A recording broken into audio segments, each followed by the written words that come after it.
ఐటీసీలో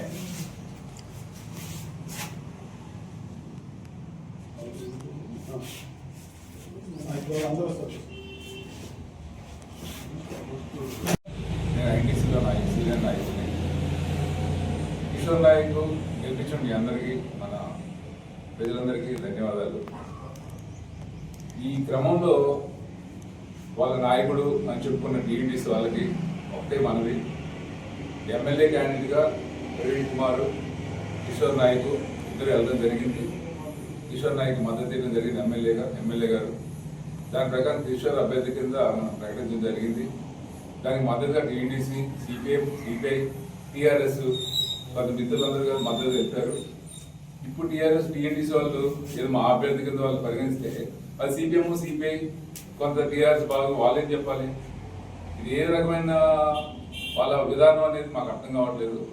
తర్వాత మా అభ్యర్థి ప్రెస్ మీట్ పెట్టి చెప్పడంలో దీని అర్థం ఏంటి మాకు అర్థం కావట్లేదు. అభ్యర్థి కాబట్టి ఐటీసీ దానికి మద్దతు ప్రకటించడం జరిగింది. ఈ విషయాన్ని ప్రజలందరూ గమనించగలరని నా యొక్క మనవి. కాంగ్రెస్ పార్టీ అభ్యర్థిగా మరి కిషోర్ నాయక్ గారికి మరియు కాంగ్రెస్ పార్టీ మిత్రపక్షాల తరఫు నుంచి వెళ్ళిన వార్డు మెంబర్లందరికీ కూడా నా పేరున శుభాకాంక్షలు తెలియజేస్తున్నాను.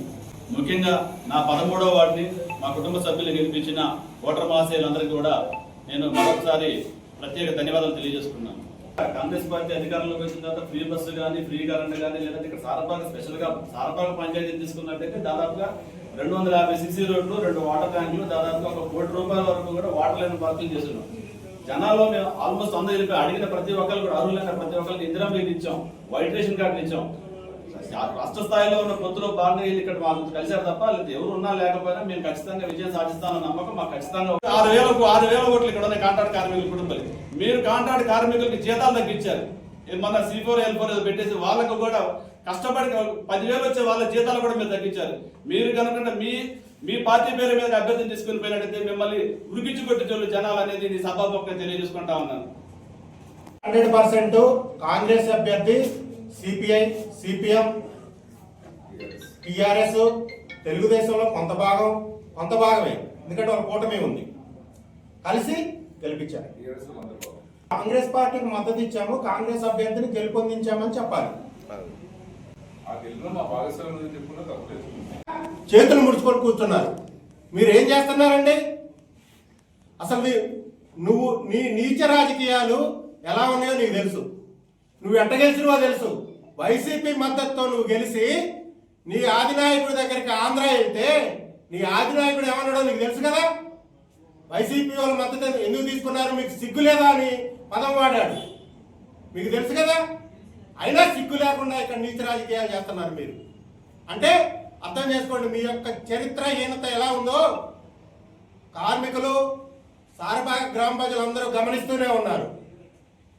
బోడమల్లయ్య అన్నట్టు మీ తీరు అలా ఉంది. మీ అభ్యర్థి మీరే అన్నారు, గ్రామ పంచాయతీ ఎలక్షన్స్ వస్తే మా అభ్యర్థిని మేము నిల్చోబెడతాం, మా తెలుగుదేశం పార్టీ తరఫున నిల్చోబెడతాం అన్నారు. నిల్చున్న కూటమి అభ్యర్థికి సపోర్ట్ చేయాల. నిల్చున్న కూటమి అభ్యర్థికి మీరు సపోర్ట్ చేయలేదు.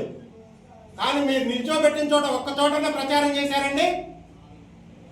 బోర్గంపాల్లోనేమో టీఆర్ఎస్ అంటారు, మూతలో నిల్చోబెట్టారు. ఒక్కరోజన్నా మూతెళ్ళారా?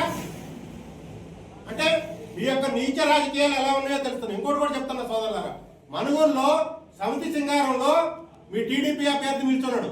ఎన్ని ఓట్లు వచ్చినాయండి? సుమారు 50 ఓట్లు కూడా రాలా. పినపాక నియోజకవర్గం అనేది కాంగ్రెస్ అడ్డా. ఇక్కడ ఏమీ లేనప్పుడు కూడా కాంగ్రెస్ ఎమ్మెల్యే గెలిచాడు. డాక్టర్ వైఎస్ రాజశేఖర రెడ్డి వాళ్ళ తనయుడు జగన్మోహన్ రెడ్డి ఆశీస్సులతో కాంగ్రెస్ పార్టీ గెలిచింది.